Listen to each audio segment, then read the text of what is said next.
Good evening students. और आज की इस इंग्लिश क्लास में मैं आपको बताऊंगी एडवांस्ड वोकैबुलरी फॉर एसएससी 2025। तो अभी हम अपने प्रीवियस क्लासेस में इंग्लिश का कंप्लीट सिलेबस जो है वो कंप्लीट कर चुके हैं। अब नेक्स्ट है वोकैबुलरी। वोकैबुलरी मतलब 60 to 70% जो एग्जाम होगा वो आप इंग्लिश का वैसे ही कवर कर लोगे अगर आपकी वोकैबुलरी स्ट्रॉन्ग है। वोकैबुलरी क्या होते हैं? वर्ड्स। क्योंकि हमें किसी भी चीज़ को समझने के लिए, लिखने के लिए वर्ड्स का मीनिंग पता होना चाहिए। तो अभी देखो इसमें कुछ एडवांस्ड वर्ड्स हैं, ध्यान से देखना। फर्स्ट है एट वंस। तो एट वंस, जब मैं कई बार स्टूडेंट से पूछती हूँ कि एट वंस का मतलब क्या होता है तो वो मुझे बोलते हैं एक बार। एट वंस मतलब एक बार, लेकिन मीनिंग क्या होगा? एक साथ। एट वंस का मतलब होता है एक साथ। ये एडवांस्ड वोकैबुलरी है, वो वाली वोकैबुलरी जिसका मीनिंग लगता कुछ और है बट एक्चुअल में होता कुछ और ही है। तो एट वंस का मीनिंग क्या हो गया? एक साथ। For example, we shouted at once, हम एक साथ चिल्लाए। We shouted at once, we ate food at once. ठीक है। नेक्स्ट है इन a while. In a while का मतलब हो गया थोड़ी देर में। इन का मतलब क्या होता है? में। तो थोड़ी देर में। I will come in a while, मैं थोड़ी देर में आऊंगा। I will come in a while. Third है फॉर अ वाइल। तो फॉर का मतलब क्या होता है? के लिए। तो अ वाइल मतलब थोड़ी देर के लिए। Can you give me your mobile for a while? क्या तुम अपना मोबाइल दे सकते हो मुझे थोड़ी देर के लिए? Fourth word quite often. इसको ऑफ्टन नहीं पढ़ना, कई बार इसको स्टूडेंट्स ऑफ्टन प्रोनाउंस करते हैं जो कि गलत है। T is totally silent, often होगा। क्वाइट ऑफन का मतलब होता है अक्सर। क्वाइट ऑफन मीन्स अक्सर। आई गो देयर क्वाइट ऑफन, मैं वहां अक्सर जाता हूँ, कई बार जाता हूँ, अक्सर जाता हूँ। ठीक है। क्वाइट का मतलब होता है पूरी तरह से। आई एम क्वाइट वेल नाउ, अब मैं पूरी तरह से ठीक हूँ। जैसे अगर आपसे कोई पूछे हाउ आर यू, तो अभी हम क्या आंसर करते हैं? I am fine, I am fine. What about you, है ना? लेकिन आप बोलो आई एम क्वाइट फाइन। क्वाइट मतलब काफ़ी, मैं काफ़ी अच्छा हूँ, मैं बहुत बढ़िया, ऐसे बोलते हैं ना, बहुत बढ़िया। तो आई एम क्वाइट फाइन। सुनने में लगता है क्वाइट का मतलब थोड़ा, लेकिन है मीनिंग क्या है इसका? काफ़ी। I am quite well now, I am quite fine. Next देखेंगे सिमिलरली। तो सिमिलरली का मतलब इसी प्रकार से। I went and met him, मैं गया और उससे मिला। सिमिलरली ही मेट टू, और वो भी मुझसे मिला।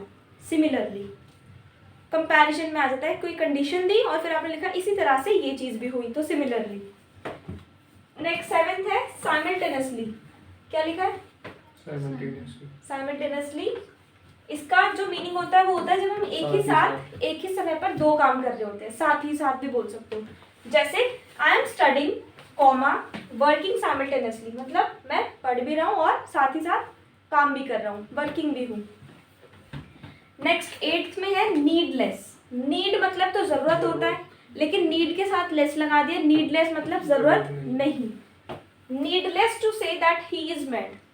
Needless to ask he already knows, उससे पूछने की जरूरत नहीं है, उसको पहले से ही पता है। नीडलेस टू से he is already that he is mad, ये कहने की जरूरत नहीं है कि वो पागल है। मैड मतलब पागल। नेक्स्ट नाइन्थ और टेंथ। नाइन्थ का मतलब होता है कॉन्टिन्यूसली। कॉन्टिन्यूसली मतलब लगातार। जैसे for example, it is raining continuously from last 3 days, कि लास्ट 3 दिनों से बाहर बारिश लगातार हो रही है। अब लगातार मतलब कॉन्टिन्यूसली, लेकिन रुक रुक को हम इंग्लिश में क्या बोल पाएंगे? लगातार कॉन्टिन्यूसली। उसका ऑपोजिट कि अगर मेरे को बोलना है आज बारिश रुक रुक के हो रही है, तो रुक रुक कर को इंग्लिश में बोलेंगे कॉन्टिन्यूअली। ठीक है।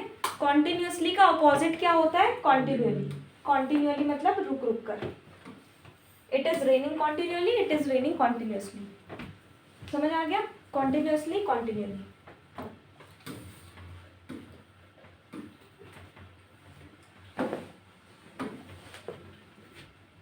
पास बाय। पास बाय का मतलब होता है बगल से गुजरना। शी पास्ड बाय मी, वो मेरे बगल से गुजरी। और truck passed by me, truck मेरे बगल से गुजरा।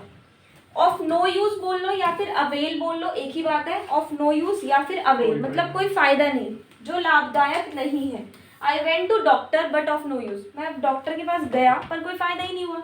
ठीक है। और this money is of no use, ये पैसा किसी काम का नहीं है। वर्थवाइल क्या हो गया? इसका ऑपोजिट फायदेमंद, बेनिफिशियल। इट इज वर्थवाइल, ये बेनिफिशियल है। इट इज नॉट वर्थवाइल, ये बेनिफिशियल नहीं है। It is worthwhile going there, क्या वहाँ जा, is it worthwhile going there, क्या वहाँ जाना फ़ायदेमंद होगा, is it worthwhile going there. 14 after a long, after a long मतलब बहुत समय बाद, Ram came after a long, Ram काफ़ी समय बाद आया। 15 कप ऑफ टी, ये आपसे ईडियम्स में भी पूछा जा सकता है, और कप ऑफ टी का मतलब होता है बस की बात, बस की बात होना। For example, it is not my cup of T, ये मेरे बस की बात नहीं है, it is not my cup of T. Call centre job is not my cup of T, call centre की जॉब मेरे बस की बात नहीं है। 16 देखो, all the while, in a while समझ में आ गया था थोड़ी देर में, फॉर अ वाइल थोड़ी देर के लिए, और ऑल द वाइल पूरे समय, पूरे दिन, पूरे वक्त। I kept on studying all the while, मैं पूरे दिन पढ़ता रहा। He was watching TV all the while, वो पूरे दिन टीवी देखता रहता है। Rip off, RIP, rip OFF off, rip off का मतलब होता है बेवकूफ बनाना या लूटना। जैसे vegetable seller was ripping me off, वो सब्जी वाला मुझे लूट रहा था, ठीक है, बेवकूफ बना रहा था। शर्क का मतलब होता है जिम्मेदारियों से या किसी भी चीज से जी चुराना, भागना, किसी काम से भागना, जी चुराना मतलब shark. I don't shark from my responsibilities, मैं अपने जिम्मेदारियों से जी नहीं चुराता, नहीं भागता। You should never shark from your responsibilities. Shark और श्रिंक, श्रिंक मतलब सिकुड़ना होता है, और शर्क का मतलब होता है जी चुराना। 19th है एट लार्ज, एट लार्ज का मतलब होता है पकड़ से बाहर। For example, criminal is at large, मतलब क्रिमिनल, अपराधी पकड़ से बाहर है। इम्पोज का मतलब होता है थोपना, इम्पोज का मीनिंग होता है थोपना।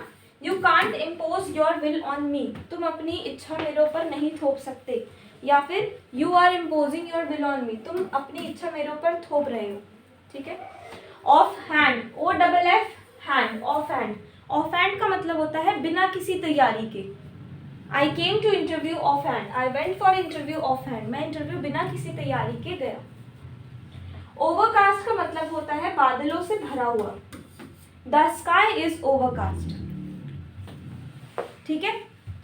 Sai of relief, SIGH, sigh of relief, चैन की सांस लेना, ठीक है। After exams, after finishing my exam, I took sigh of relief, I sighed of relief, now you can sigh of relief, कि अब तुम चैन की सांस ले सकते हो, now you can sigh of relief. Fond of, I have already told you in the previous chapter special cases, fond of का मतलब होता है शौकीन, I am fond of cars. Unnecessarily and necessarily, unnecessarily मतलब बेवजह, और नेसेसरीली मतलब वजह से। Unnecessarily, you are sitting here unnecessarily, तुम यहाँ बेवजह बैठे हो। नोइंगली एंड अननोइंगली, तो नोइंगली, नो मतलब जानना होता है, नोइंगली मतलब जानबूझकर, अननोइंगली मतलब अनजाने में। ही हर्ट मी नोइंगली, ही हर्ट मी अननोइंगली। रिमाइंड का मतलब याद दिलाना होता है, you remind me of Ram, your face reminds me someone, तुम्हारा चेहरा मुझे किसी की याद दिलाता है, your face reminds me someone. उसके बाद नेक्स्ट है नेग्लिजेंस, नेग्लिजेंस को हम बोलते हैं लापरवाही, negligence. You will be punished for your negligence, तुम अपनी लापरवाही के लिए तुम्हें पनिशमेंट मिलेगी, ठीक है। You will be punished for your negligence. 30 all together, all together सुनने में लगता है कि सब साथ में, लेकिन इसका क्या है मीनिंग, पूरी तरह से। We are different all together, हम पूरी तरह से डिफरेंट हैं, हम पूरी तरह से अलग हैं। पुट आउट का मतलब होता है बुझाना, पुट आउट का मीनिंग क्या होता है, बुझाना। पुट आउट द फायर, आग बुझाओ। गेट इन और गेट ऑन, ये मैंने आपको पहले भी शायद बताया हुआ है। गेट इन का मतलब होता है टू बोर्ड एनी व्हीकल, किसी व्हीकल में चढ़ना, जैसे get in the car, get in the bus, get in the train. और गेट ऑफ का मतलब होता है किसी भी व्हीकल से उतरना, get off the car, get off मतलब उतरना। स्टैंड बाय का मतलब होता है साथ देना, I always stand by you, मैं हमेशा तुम्हारे साथ हूँ। ब्रिंग अप का मतलब होता है कुछ लाना नहीं, ब्रिंग अप का मतलब होता है पालन पोषण करना, पालना पोषण, पालन पोषण करना। For example, my maternal uncle brought me up, तो मेटर्नल अंकल तो पता ही होगा आपको, my maternal uncle brought you up, मेरे मेटर्नल अंकल ने तुम्हें पाला है।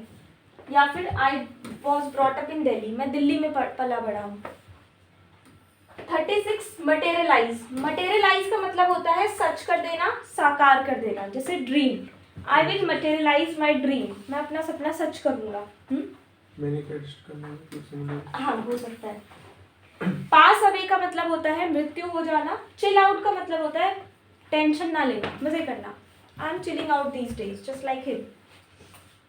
अस्क्राइब मतलब श्रेय देना, I ascribe my success to my real ones. Go on का मतलब होता है चलना, जैसे हम बोलते हैं ना आजकल क्या चल रहा है, सो व्हाट्स गोइंग ऑन, ठीक है, गो ऑन। ओज, डबल ओ जेड ई, ओज का मतलब होता है किसी लिक्विड का बहना। ओज का मतलब होता है किसी लिक्विड का बहना, ठीक है, जैसे पानी भी हो सकता है, the water is Ojing from the water tank, या फिर चोट से खून निकल रहा है, so blood is Ojing from the wound, इसको वूंड पढ़ा जाता है। लिस्प का मतलब होता है तुतलाना, जैसे छोटे बच्चे, स्मॉल किड्स लिस्प। स्टैमर का मतलब होता है हकलाना, he was stammering while answering, कि आंसर देते समय वो हकला रहा था। विस्पर का मतलब होता है फुसफुसाना, what are you whispering in his ear, तुम उसके कान में क्या फुसफुसा रहे हो। टॉटर का मतलब होता है लड़खड़ाना। फंबल का मतलब होता है टटोलना, what are you fumbling in this box, तुम इस बॉक्स में क्या टटोल रहे हो, what are you fumbling in this almirah. Peel of का मतलब होता है छिलका उतारना, छीलना किसी चीज को। Sita was piling of the potatoes. Like anything का मतलब होता है बुरी तरह से। दे वर फाइटिंग लाइक एनीथिंग, वो बुरी तरह से लड़ रहे थे। He is preparing for the exams like anything, वो अपने एग्जाम्स के लिए बुरी तरह से तैयारी कर रहा है, ठीक है। एटलीस्ट का मतलब होता है कम से कम, और एक्सेट्रा की फुल फॉर्म होती है, ETC बोलते हैं, उसकी फुल फॉर्म होती है एटसेट्रा। एटसेट्रा, एक्सेट्रा नहीं होती, एटसेट्रा होती है, स्पेलिंग ये होती है ETCETERA, ठीक है। और इसी के साथ एक चीज और बताऊंगी, एक तो ये होता है ETC, एक होता है IE जिसको हम पढ़ते हैं दैट इज, एक होता है EG जिसको हम पढ़ते हैं फॉर एग्जाम्पल। ये तो रीडिंग हो गई, इसको तो हम इस तरह से पढ़ते हैं, तो कहीं बुक में आ जाए कहीं आ जाए तो हम इसको पढ़ते हैं दैट इज और इसको पढ़ते हैं फॉर एग्जाम्पल। लेकिन इनकी फुल फॉर्म क्या होती है और इनका यूज क्या होता है। इसकी फुल फॉर्म होती है इडिस्ट और इसकी फुल फॉर्म होती है एग्जाम्पली ग्रेशिया। एग्जाम्पली ग्रेशिया, ये दोनों ही ग्रीक वर्ड है, दोनों ही ग्रीक वर्ड है, ठीक है। IE मतलब दैट इज और EG मतलब एग्जाम्पली ग्रेशिया। अब इनका यूज बताती हूँ आपको, इनका यूज कहाँ पर होता है। For example, I have many instruments, मतलब मेरे पास काफी इंस्ट्रूमेंट्स हैं।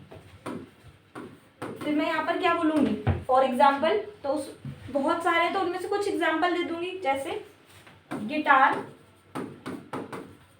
सितार, तबला,